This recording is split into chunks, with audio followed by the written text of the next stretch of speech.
Welcome back to Media Week. Well, the ABC and the SBS have welcomed the extra funding they've received in the federal budget. The public broadcasters will get an additional $105 million between them over 3 years. So what are they going to do with all that cash? Let's get a perspective now with James Manning, our co-host from Media Week. James, any ideas? That is quite a lot of money.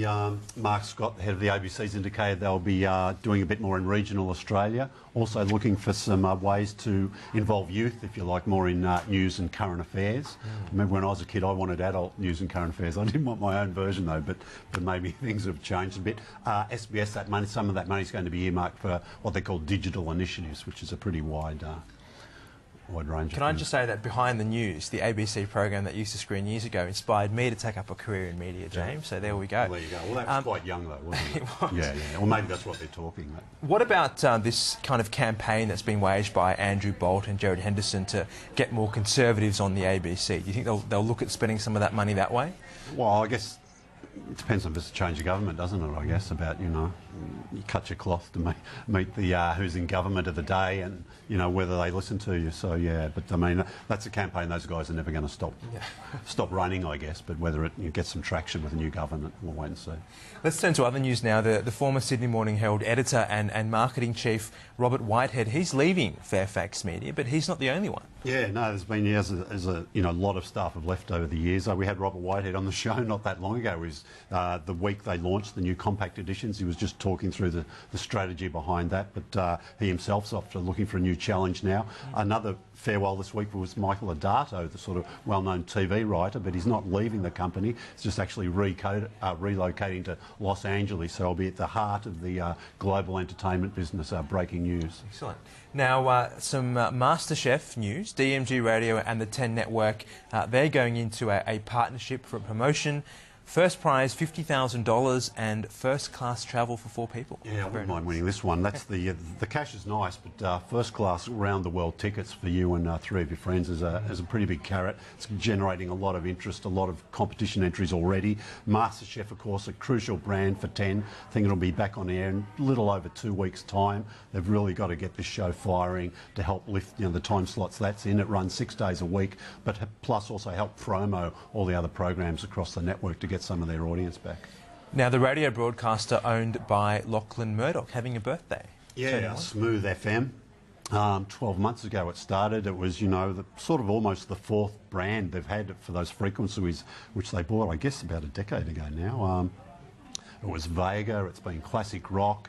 They had a generic brand, just the frequencies, and now Smooth. They tried it, but it's been pretty successful for them.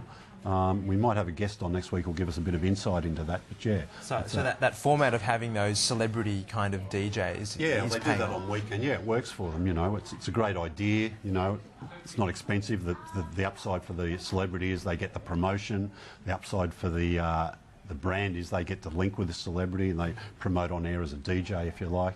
But that winning sort of across the week, it's really their at work listening, if you like, is huge between sort of 9 a.m, 4 p.m. People turn the radio on at work and just leave it there. And other radio news, there's a new team behind Breakfast at Mix in Sydney. What can we expect from them? Yeah, Sammy Lucas and Yumi Steins was new this year to Breakfast. The Mix brand works really well for ARN in Adelaide.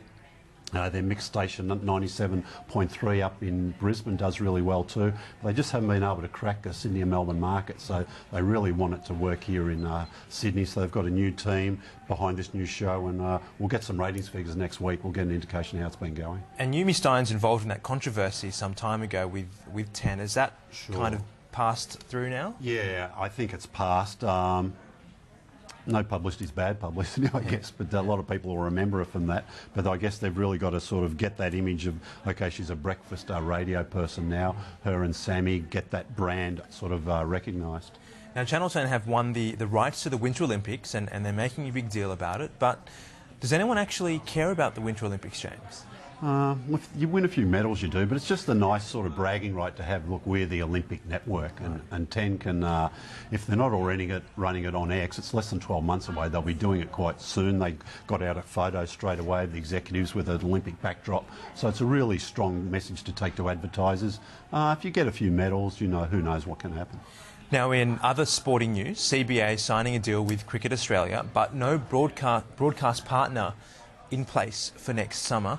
Who do you think is going to get those rights? 10 are bidding for those. It looks pretty likely that 10 have already got a deal stitched up for those, the Big Bash, the sort of domestic T20 competition, if you like. So that seems that deal's been done, but it's still very much up in the air who's going to get the Test cricket, which is the big one they all want, the Test cricket and the one-day internationals. I still think 9 will get it. They have that last rights up their sleeve. You know, they're sort of pretending, look, maybe we're not that interested if it's going to get too expensive, but I think they might, come auction day, the hand might go up and they'll secure it. Can you have cricket without Richie Benaud? I don't think so. No, well, absolutely. Anyway. Well, let's take a look at the ratings now for week 19 for free to air. The My Kitchen Rules final and The Voice taking up the top 5 spots. Turning the page, and Seven's local drama A Place to Call Home was in 6th place. Yeah, look, hanging in there. It's a very important franchise for them, that Place to Call Home, so they really want that to work. And now to the pay TV ratings for week 19, and as you can see there, sport dominating once again the top 10. Turning the page, and there is one non-sport show in there, Total Recall on Foxtel's movie premiere. Yeah, and just outside that top 10 was Wentworth, their big new drama, so it's still holding up nicely for for Foxtel. All right, so a non-sports in pay TV, that is an achievement.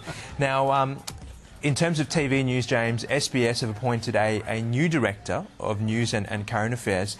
His name is Jim Carroll. What can you tell us about him? Yeah, he comes from Network 10. He was at 10 for quite a few years. He was sort of part of that big push that 10 had, that they overhauled their news brand. Didn't go too well. They had a bulletin in at 6 o'clock.